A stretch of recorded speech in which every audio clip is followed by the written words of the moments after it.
நல்ல பரிசுத்த பிதாவே, ஆசீர்வதிக்கப்பட்ட இந்த காலை இறைவாற்றுக்கு நன்றி. இந்த நாமத்தை மகிமைப்படுத்துகிறோம். இந்த ரெக்கார்டிங் பண்ணுகிற இந்த நேரத்தில் வீடியோ ஆடியோ பங்கு வர பிள்ளைகளை இயற்கை கால சாதகமாக கரண்ட் தடையில்லாமல் கிடைத்து ஒவ்வொரு செய்தியும் உங்களுடைய பிள்ளைகளுக்கு ஆசீர்வாதமாக இருக்கும்படி அதை பிட்டு ஆசீர்வதித்து கொடுங்கப்பா. என்னை மறைத்து நீங்கள் கொள்ளுங்க, நீங்கள் வெளிப்படுங்கப்பா. இயேசு கிறிஸ்துவின் ஜெபிக்கிறோம் ஜீவன் நல்ல பிதாவே, ஆமென். அல்லேலூயா, அல்லேலூயா, அல்லேலூயா. இந்த கால இறை வார்த்தையை கேட்பதற்கு முன்னதாக நீங்கள் நல்ல சுகமாக இருந்து நல்ல உழைத்து தேவனால் ஆசீர்வதிக்கப்பட இயேசுவின் நாமத்தில் வாழ்த்துகிறேன். எல்லா விதத்திலையும் நீங்கள் உயர்ந்திருப்பீர்களாக, கர்த்தர் மகிமைப்படுவாராக. இன்றைக்கு நாம் ஒவ்வொரு வாரமும் ஒரு தலைப்பில் கர்த்தர் இயேசு கிறிஸ்துவை நாம் மகிமைப்படுத்தி கொண்டு வருகிறோம். இன்றைக்கு எல்லா முதல்வருக்கும் முதல்வர், சகல சிருஷ்டிப்புக்கும் மூலக்காரணர். இதை குறித்து நம்ம தொடர்ந்து செய்தியை இறைவார்த்தையை தியானிக்க போகிறோம். கொலோசியர் 1வது அதிகாரம் 18 17 18 சேர்த்து படிப்போம். அவர் எல்லாவற்றிற்கும் முந்தினவர்.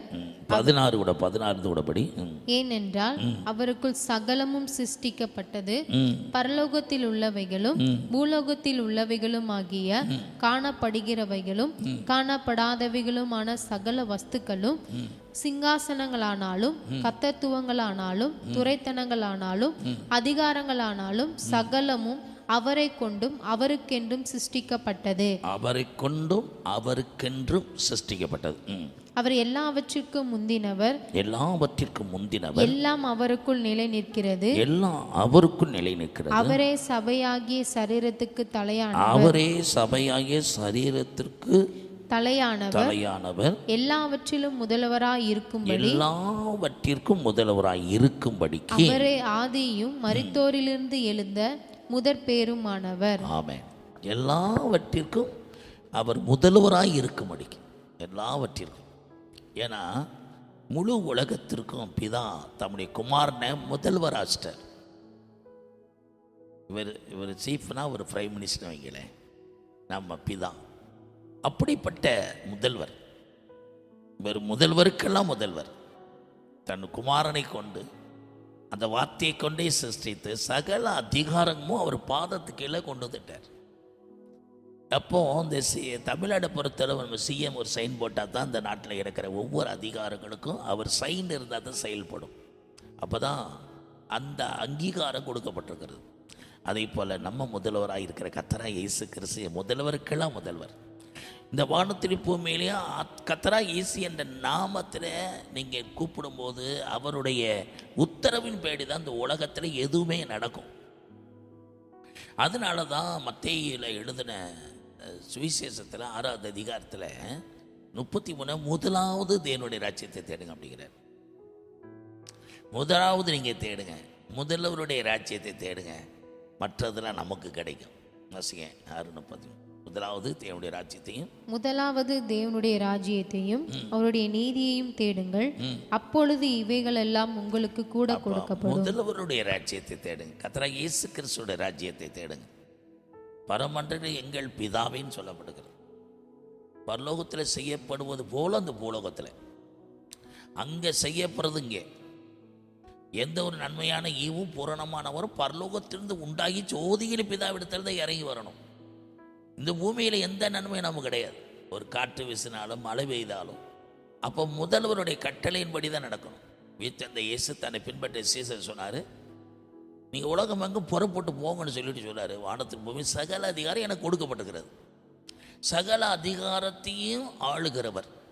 அப்போது முதலாவது இந்த இன்றைய நாளில் உங்களுக்கு A to Z எந்த காரியம் நடக்கணும்னாலும் நம்முடைய முதல்வருடைய அட்வைஸுக்கு, ஆலோசனைக்கு காத்திருக்கு.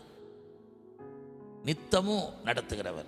இன்னைக்கு நடத்துதலுக்கு ஆலோசனை காத்துருங்க. கட்டாயம் முதல்வருடைய ஆலோசனைப்படி நடங்க.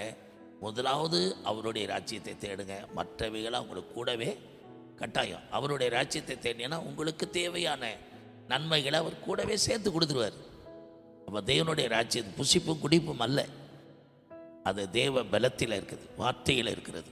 அதனால் இன்றைக்கு முதலாவது தேவனுடைய ராஜ்யத்தை, அந்த தேவனுடைய ராஜ்யத்துக்கு உரியவைகளை தேடு. பூமியில் உள்ளவைகள் அல்ல, மேலானவைகளை தேடு.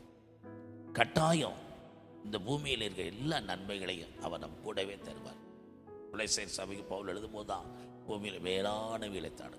அப்போ நீங்கள் தேவனுக்குரிய வேலை தேடுனா அவர் நமக்குரிய வேலை தாராளமாக தருவார். அதாவது ஆண்டவருக்குரியது என்ன? அவரை நாம் தேடணும், அவருக்கு பிரியமாக இருக்கணும். முதலாவது 12 சீசர் சொன்னார் தம்மோடு இருங்க அப்படின்னு. நீங்கள் முதலாவது அவரோடு இருங்க. நீங்கள் கர்த்தரோடு இருந்தால் அவர் உங்களோடு இருப்பார். இந்த காலவேளையில் முதல்வருடைய ஆலோசனை அதிகாலை என்னை தேடுகிறவர்கள், நம்ம முதல்வரை காலையில் இருந்துருங்க. என்னை சிநேகிப்பை அதிகாலை தேடுகிறேன். நீ காலை எந்திரிச்சு அவர் தேடினா கண்டிப்பாக தென்படுவார். அப்போ முதலாவது தேவ ராஜ்யத்தை தேடுங்க, முதல்வரை தேடுங்க, தேவ ராஜ்யத்தை தேடுங்க.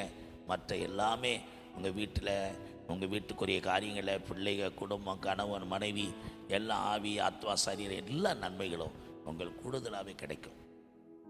ஆனால் இன்றைக்கு அவங்க ஜெபிக்கிறேன், முதலாவது நீங்கள் முதல்வருக்கு தெரிவிங்க, முதல்வருக்கு காத்துருங்க, முதல்வருடைய ராஜ்யத்தை தேடுங்க, மற்ற எல்லாம் கிடைக்கும். நல்ல பிதாவே நன்றி செலுத்து. எல்லாவற்றுக்கும் முதல்வராக இருக்கிற கர்த்தராகிய இயேசுவே, சகலமும் உம்மை கொண்டு உமக்காக தானே சிருஷ்டிக்கப்பட்டிருக்கிறது. உமக்குரியதை நாங்கள் தேடி உம்முடைய ஆலோசனைப்படி கேட்டு அதன்படி நடந்து உடைய பிள்ளைகள் நன்மையை பெற்றுக்கொள்ள நீர் உதவி செய்யும். இயேசு கிறிஸ்துவின் ஜெபிக்கிறோம் ஜீவனுள்ள பிதாவே, ஆமென்.